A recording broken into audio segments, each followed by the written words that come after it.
Hey,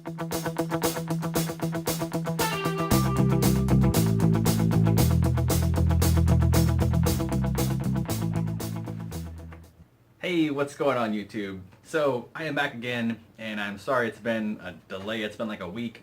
Since my last video, I did have to go to a wedding this last weekend. It's been just chaos, family, and all kinds of other stuff going on. But I did want to bring you guys the video, kind of aftermath, conclusion of the build I had to do for work recently, which was the video editing build.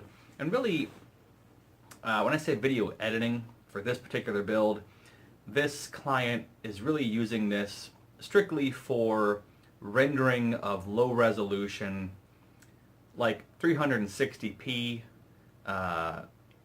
videos, which are web-friendly, compressed, smaller video sizes, etc.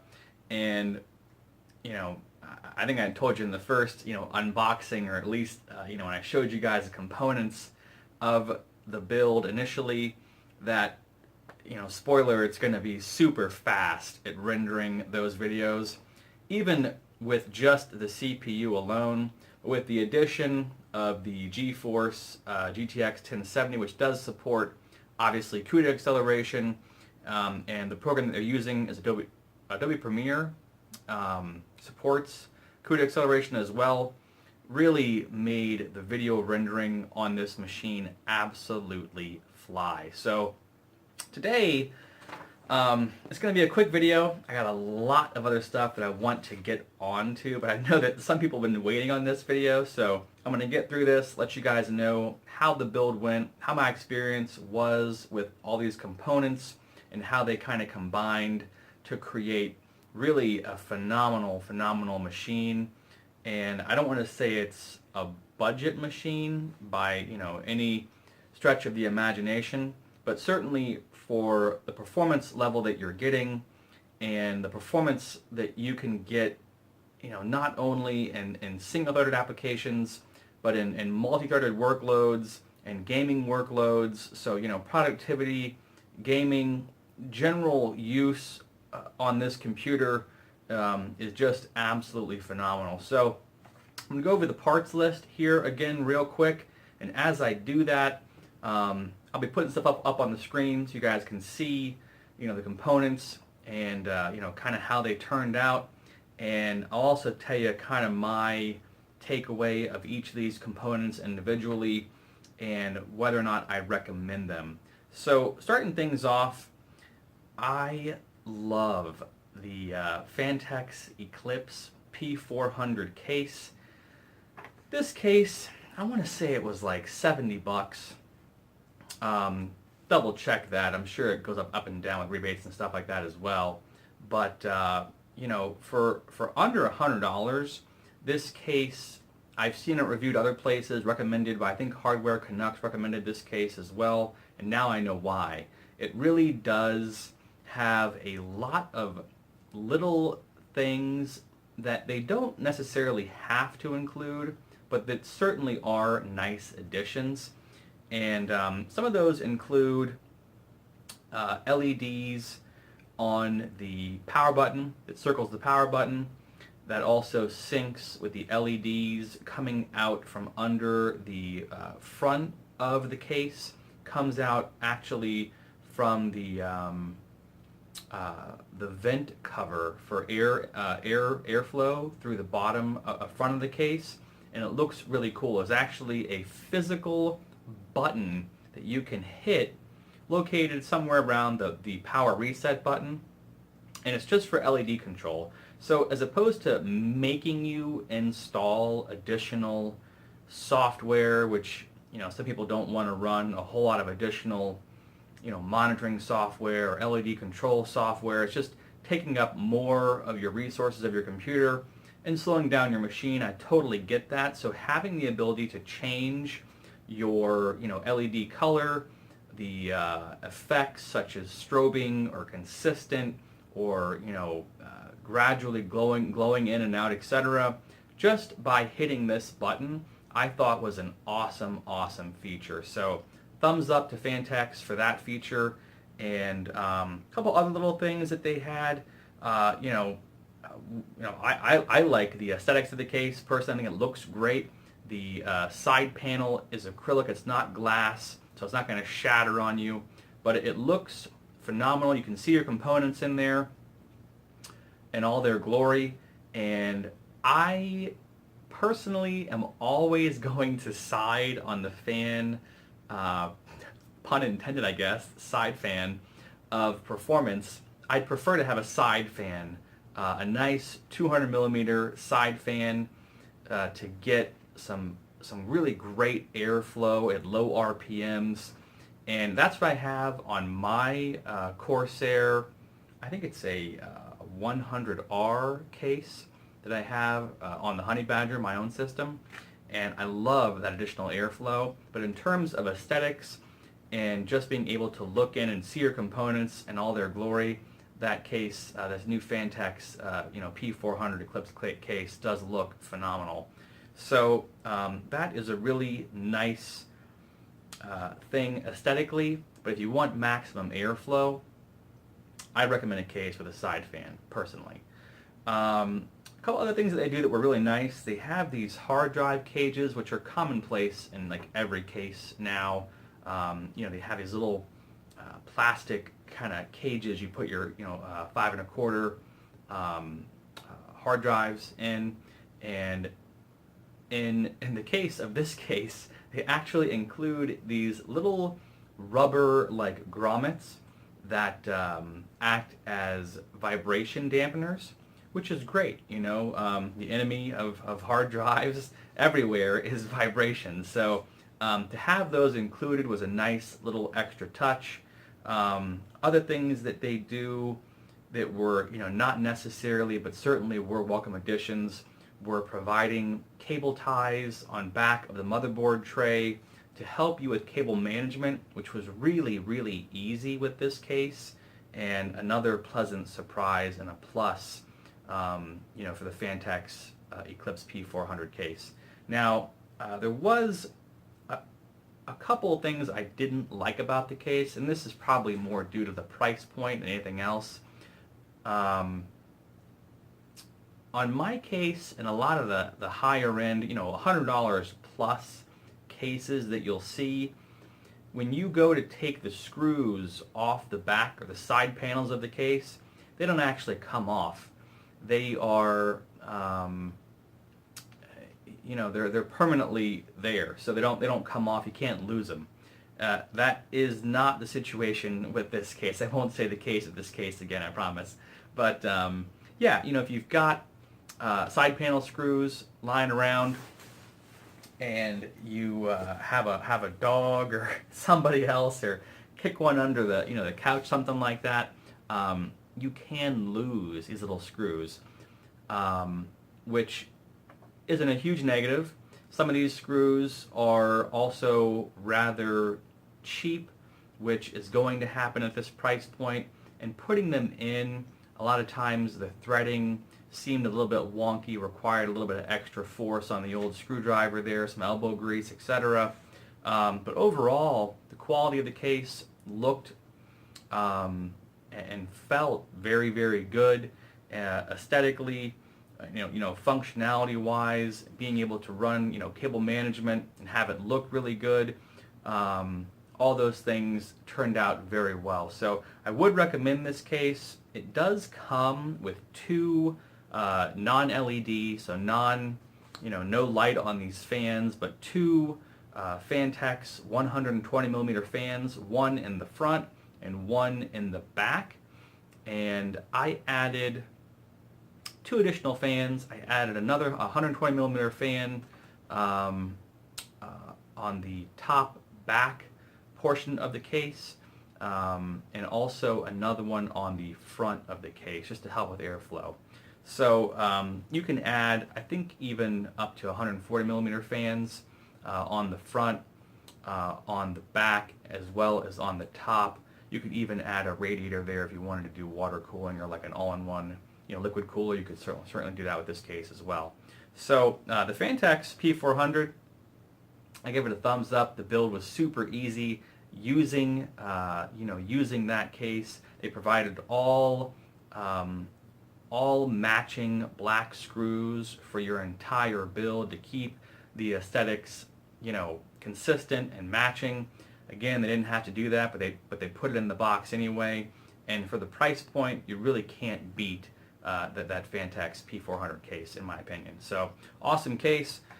Moving on, and this I was really interested about. I've got like the high-end Asus Crosshair 6 Hero AM4 motherboard, which is an awesome board, which you have to expect. It's $250. So, if there are issues with the UEFI or BIOS or lag or other little driver issues, stuff like that, they can be particularly annoying if you spend that kind of money on a motherboard. Now, I don't have any of those issues with that board. I think Asus has done a phenomenal board, Republic of Gamers, or whatever, branding you want to call it. But that Asus board has had continual updates. It's got a very, very smooth and refined UEFI BIOS. Great driver support. They get all of the latest, EVGA code, etc. very, very quickly. And it's an awesome board. I love having that in my system. And I can't wait to put like a Zen 2 or a Zen 3 CPU in there, in a couple, 6 months, whatever, with 12 cores and 24 threads and better IPC and efficiency. I do want to try dropping in some of the Raven Ridge APUs as well, testing those out, looking for changes in architecture, etc., enhancements to the Zen Core Generation 1, which I will do. But I wanted to see how this board performed. Again, this is the Gigabyte, it's the AX370 Gaming K3 motherboard. This is one of their lower end board. They have a K5 and I think a K7 as well. So this board retails for around $140, and it has ambient red LED lighting, which it's an AMD build, AM4 platform, makes sense. The lighting looks awesome on the board. It really does look good. It's got USB 3.1 Gen 2 10 gigabytes a second. All the latest input output. It's got killer Gigabyte Ethernet, kind of I don't want to say sectioned off, but isolated is the sound chip on this board, so you don't hear any kind of hissing and popping when other components are under heavy use. The sound on this board coming out of this integrated sound processing unit really does sound exceptional. So this motherboard I thought was really good in terms of how it physically looks in its physical attributes, in terms of I/O, in terms of again LEDs, and just what it offers physically. I thought was wonderful. Now, with that being said, there are some drawbacks to getting a motherboard in this price point.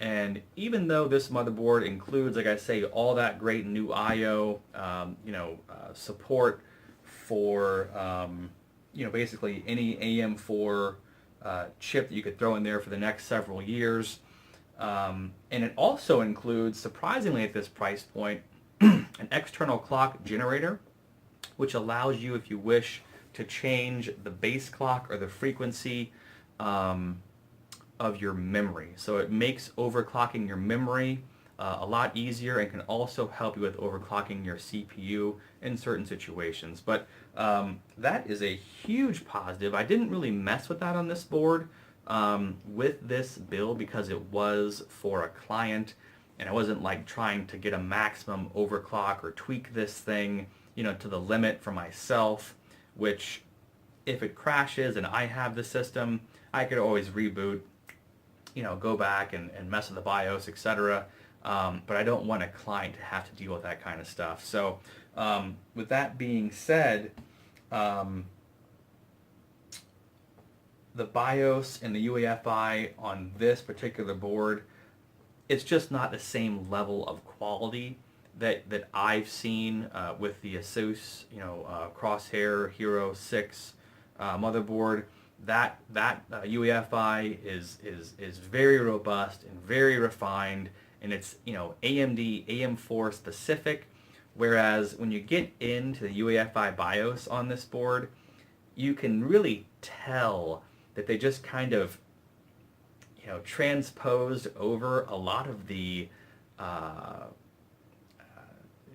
just everything. I mean, the when you hold your mouse over something, sometimes it'll say, if you're using an Intel Kaby Lake chip, try this. If you're using an Intel Skylake chip, try this. So it's more of a generic BIOS. It certainly does work for AM4. Obviously, it has to, coming on this board. And I use the latest version. I think it's F3 is the latest version of the UEFI BIOS available from Gigabyte from this board, or for this board. And there was still some quirkiness to it. Things like that where it would have Intel-like information in there at certain points, and wasn't made specifically for this product. I don't think it's just kind of been mashed into this board, and then they made it work. But it is being updated all the time. And with that being said, it also was pretty friendly, at least in terms of taking the hardware and having it work right away. I got the G.Skill FlareX 3200 megahertz memory, the same kit I have in my system, 2 8GB modules, and 3200 megahertz is the XMP profile for that memory, and it booted up on this board by default at 2400, which even happens on my Asus board. But as soon as you select 3200 megahertz on this board for the memory, it works like a charm. The XMP settings and timings, the voltages, etc., all work without having any additional hassle whatsoever. But there's not a lot of depth in terms of overclocking, kind of features within this UEFI BIOS. There is like an automatic overclocking utility or whatever. I didn't give that a shot, but in terms of manual overclocking and just the amount, the list of things that you can change and variables within this UEFI BIOS is not that great. But for the price, for $140, to get an external clock generator, to get the cool LEDs, to get all of the great input and output, and more importantly, it works, and it works quickly with no hassle, at least on the newest version of the UEFI BIOS. So that's very good to know. And overall, I would definitely recommend this board. That being said, again, the UEFI BIOS is a little bit wonky, especially when compared to a much more expensive board, which you would expect. But for the money, great board, and should last a long time, with AMD coming out with those new chips supporting this board for the next few years. So that's awesome. Let's see what else we got here. Got my notes again. The CPU, you guys, know I put the same CPU I've got in my system in this build, the Ryzen R7 1700, 8-core, 16-thread CPU.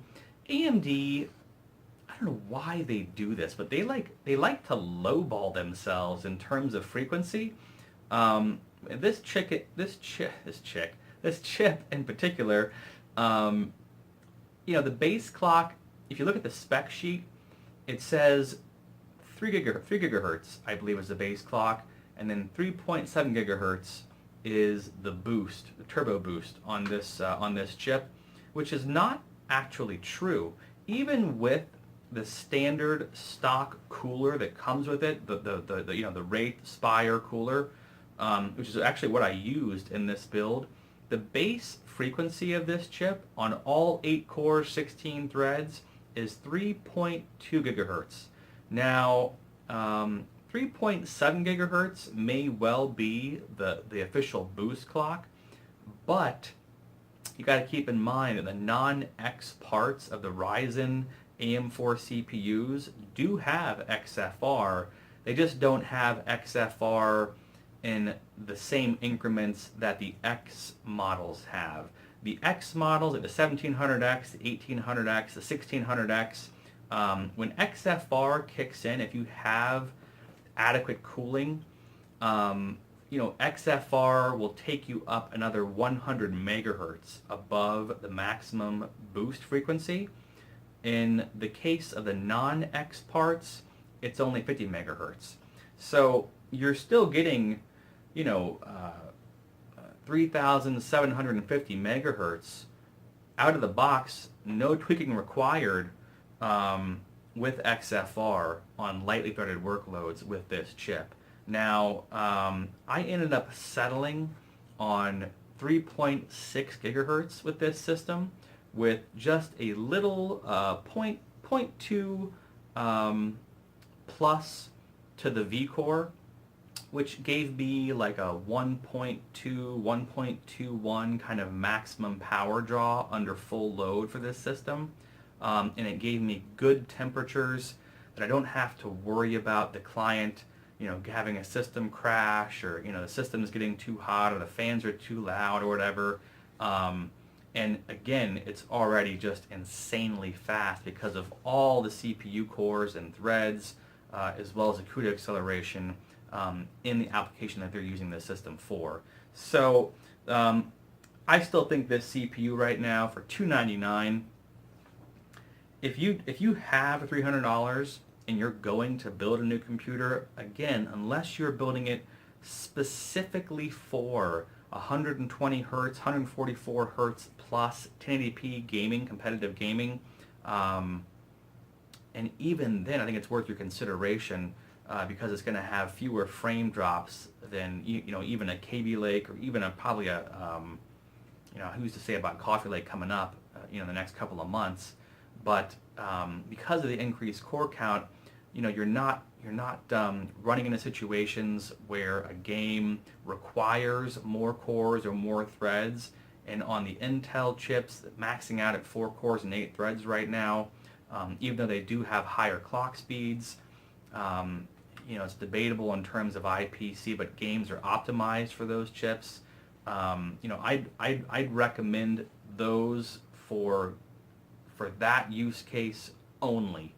And that's really the only spot I'd recommend an Intel chip for at the moment. Now that may change here, near in the future, but as of right now, especially compared to the 1700, for $300 you're getting 8 cores, 16 threads, twice the cores, twice the threads, totally unlocked CPU on any motherboard, totally unlocked RAM on any motherboard. It's B350 or X370.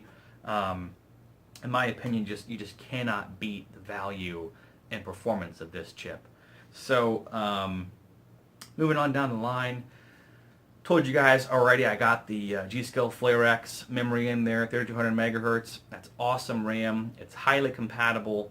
Again, I said that this board had no problem taking that and using the XMP profile for that RAM.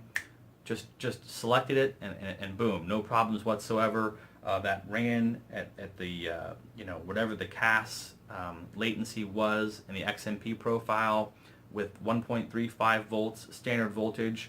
No crashing, no problems. It ran awesome. So that may have been due to the board. That may have been due to the quality of the RAM as well.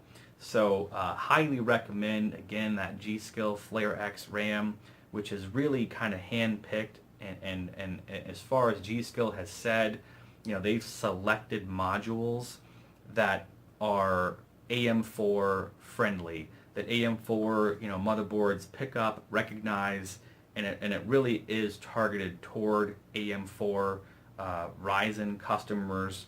I'm not sure if it'll be the same case. I don't know if they have any kind of quad channel memory support coming out for, TR4, Ryzen Threadripper CPUs. Oh my God. In the future, or if they have them out now. But as far as a regular AM4 platform is concerned, with a regular Ryzen CPU, R3, R5, R7, it's phenomenal RAM. And I've gotten mine up to over 3600 megahertz, and then stability kind of tends to fall off. But that's with standard voltage. You probably even go higher than that with that kit. But really, really high quality RAM. Definitely recommend that memory. So aside from that, I did use the Seasonic 650 80 plus gold power supply. And I do recommend these power supplies, but not for the money. They are super high quality, and I have nothing bad to say about Seasonic power supplies at all, because they're phenomenal products. You get extremely consistent power delivery, and they're just great power supplies. But they are rather expensive. You can find some better deals out there if you look around, you do your homework. Again, this is a client build. Money was not really a huge concern for this person, so I went with a known product, a known quality, and Seasonic certainly is that. So it is fully modular. And when I say fully modular, as many of you know, when you get a fully modular power supply, every computer is going to need, the 24-pin ATX motherboard plug. It's going to need, a couple of plugs coming out of it that are just standard issue. So it's not 100% modular. There is still those couple of plugs coming out of the main, area of the PSU, and then additional plugs if you want to power additional SATA devices or graphics cards or what have you. Those are all modular. So all in all, though, great power supply, but I would look for a better deal if I was buying it personally. The Samsung Evo 960, which I have in my own system as well. Again, this is the 250 gigabyte, quarter terabyte drive.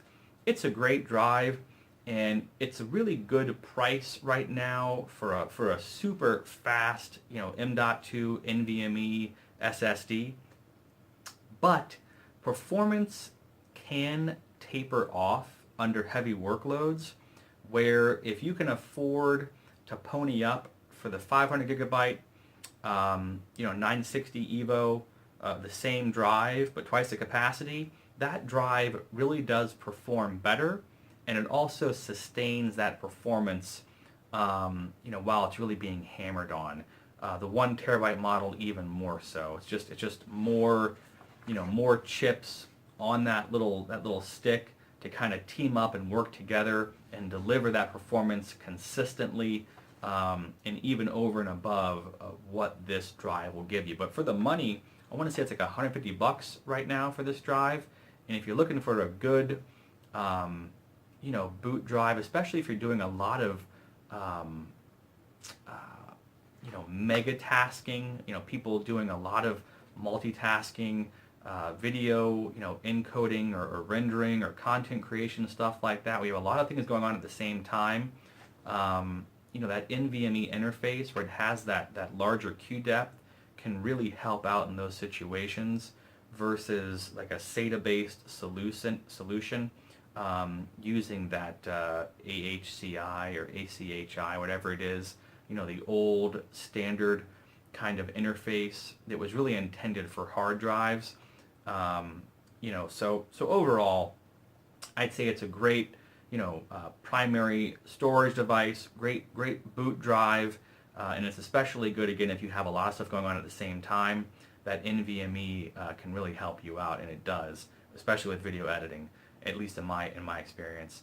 So I did add another 1 TB Western Digital Blue hard drive. I think it's a 5400 RPM, nothing fancy, just for like video archiving on this machine, which, you know, that storage will come in handy, obviously, rendering videos. Just dump them on there. And there's also an external backup 1 TB hard drive that does, you know, like file history, and it's also got, you know, backups scheduled like once a month, etc. I should do a video on that for you guys, just kind of best practices for redundancy, you know, local redundancy, off-site redundancy. But the more redundancy, the more, you know, baskets you can put your eggs in terms of your data, the better. Nobody likes data loss. So, you know, trying to prevent that for the client, and I'll try and do a video on that for you guys at some point in the future as well. But yeah, the only other component in this system is the EVGA Superclock 2 GTX 1070. Now, I did not overclock this GPU. I didn't overclock the memory on this GPU. Again, it's for a client, so I didn't have to fiddle with it. It's already fast enough. It's super fast for rendering these low-res videos. You know, I mean, I could render and have rendered like an hour-long video, and it's a I think it's a 4K or a 1440p 2K you know, native capture. Now I'm only rendering those at 360p at a low variable bit rate using CUDA acceleration with Premiere, but I can render an hour-long video in like under 2 minutes, a minute and a half. Sometimes it's like 45 seconds. This machine spits those videos out. I mean, you don't even have time to get up in your chair and spin around and sit back down again. The video is done. So there was no need to overclock that. Again, really wanted to maintain stability for the client. But I did get you guys a couple of benchmarks just for kicks on this machine. Now, the 3D Mark Fire Strike, I think it came in just a hair under the you know, 3D Mark's like 4K capable machine, which if you were, I think it was 6194 was the score. I could be wrong. I'll try and look it up and get it on the screen for you if I can. But I think it was 6194, and that was running at 3.6 gigahertz. The RAM, again, running at 3200 megahertz, the stock XMP profile, and you know, the GPU totally at stock. So with a little bit of tweaking, and there's plenty of headroom, not as much headroom as there was with you know, with NVIDIA's Maxwell chips, but still Pascal has, you know, 10-15% additional headroom on the GPU, and I know the memory on most of those GTX 1070 boards can be overclocked by like another you know, good bit, and get you a good bit more memory bandwidth as well. So with a few in 4K comfortably on this machine. Now, some other numbers I got here for you guys were Geekbench, just kind of a general application, kind of gives you an idea of overall performance on the machine. At 3.6 gigahertz, which again was what I was kind of comfortable with in terms of temperatures of the GPU and voltages using the you know, in-box Wraith Spire cooler. I got 4353 single core and 23724 multi-core scores. I did have it up to 3.7 gigahertz, but I just found that the increase in voltage and the increase in temperatures as a result under that, you know, stock free fan was just a little bit higher than what I was comfortable giving to a client. But I may have, well, you know, run that at home, maybe even 3.8 at home on a daily basis with the Wraith Spire cooler, but just again wanted to maintain maximum kind of stability for the client. So wound up at 3.6, but 3.7 didn't see much of a boost. 4463 to single core, 195 to the multi-core score.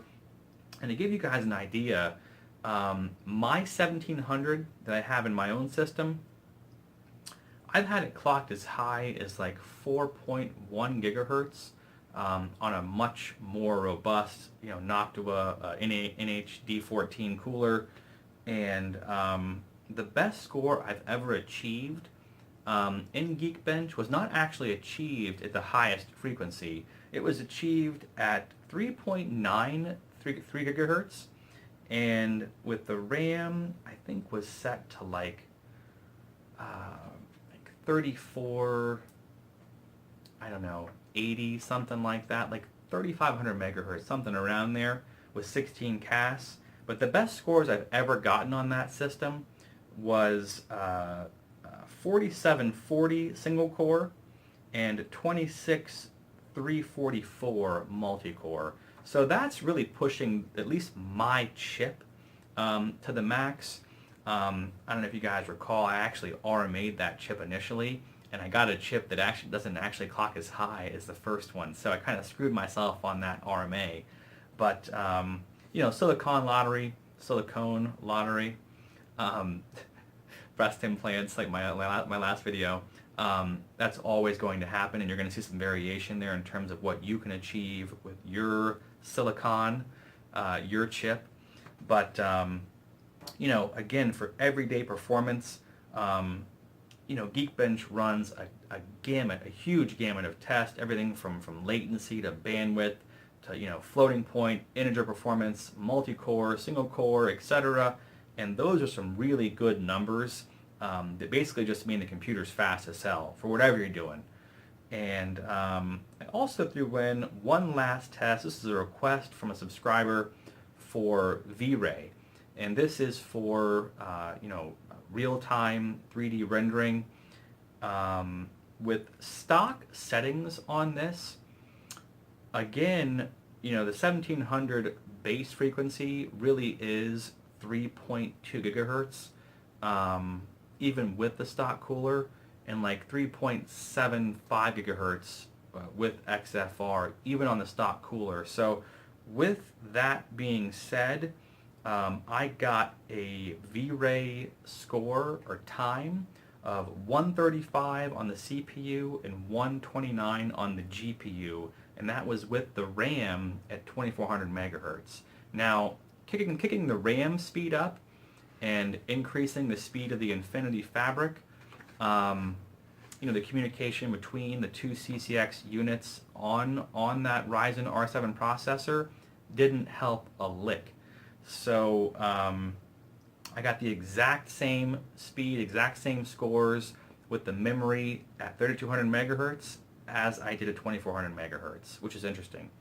But again, I've seen other tests using these Ryzen CPUs, and they're not like, Threadripper, Epic. They have to work between dies, and having these two CCX units on these Ryzen CPUs, there really isn't any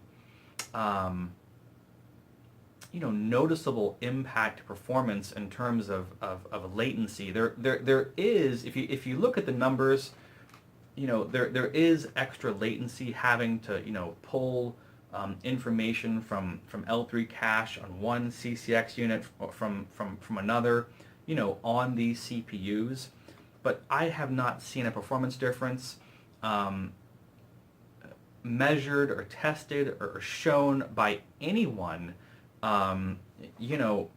outside of gaming applications, that really show a difference in terms of the Infinity Fabric speed on the Ryzen, AM4 CPUs, and that's the case with V-Ray as well. Now, gaming is something different, and RAM speed and that faster, Infinity Fabric interconnect can really help boost game performance on these Ryzen CPUs. So keep that in mind. But as far as video rendering with V-Ray is concerned, it didn't matter, not a single second. The scores were the same. Now, clocked at 3.6 gigahertz, I did shave off 12 seconds, going from 135 on the CPU render down to 123, and the GPU score stayed the same. So I hope that, you know, helps you guys, you know, at least have an idea of what you can expect performance-wise out of a machine like this without having to go out and buy an aftermarket cooler, without having to go out and buy, you know, really a lot of additional peripheral stuff, and just building a pretty plain Jane box that can be used for gaming or content creation, you know, video editing or rendering or whatever, and have really everything be fast with a phenomenal upgrade path in the future, and really great value and performance today. Again, a few quirky things. You know, the screws, you know, weren't the highest quality on the case, but overall the case was awesome, looks awesome. The motherboard, you know, the UEFI BIOS, a little bit basic, you know, a little bit generic in terms of, you know, the wording used within that interface, but it works, has great, you know, compatibility and functionality with the current hardware. It's been getting, you know, even the low-end Gigabyte board has been getting updates, you know, staying up to date with AMD's latest EVGA code, etc. So overall, highly recommend this system. If you guys want to put one of these together, I think it was about $1,400 total, and in my opinion, worth every single penny, regardless of your application. So it should suit you well, and I am going to move on and talk about a lot of other stuff. I got a bunch of other stuff I want on my plate. I want to get off my chest, and a couple of those things are, you know, obviously Vega has been released recently. I want to talk about, you know, how Vega 56, 64, and also third-party boards coming to market compare to the GTX 1070, the 1080, and even the 1080 Ti, which the reference boards don't really get close. Even the liquid-cooled reference, you know, Vega 64, doesn't really get close to the 1080 Ti in terms of performance, but you know, third parties can do some pretty amazing things with some extra juice and some more robust cooling. So I want to talk about that, as well as Intel's 8th generation of CPUs, some of which are actual 8th generation, you know, Core i-series architecture, some of which, like the ones recently released in the, you know, ultra low power, you know, 15 watt, you know, TDP power consumption. They're U series of, like, you know, CPUs intended for 2-in-1s, netbooks, you know, thin profile, Windows tablets, etc. How those are not really true 8th generation architecture CPUs, and what those are, and what the rest of the product lineup will be. So things about Intel's 8th generation CPUs. Also want to talk about, you know, AMD's upcoming Raven Ridge APUs for the desktop, as well as those APUs which will go and compete directly against Intel in the mobile market as well. So looking forward to covering that and a whole lot more, but I don't want to spoil anything for you guys. So I will let those videos come as they will. Hopefully you like them. Hopefully you've enjoyed this video. If you've enjoyed the content, give it a thumbs up. If you think it sucks, hit the thumbs down button and you know, tell me I'm a loser. I can take it. But other than that, guys, I hope you are all doing phenomenal. I wish you all well, and I will catch you very soon in the next one. Peace out.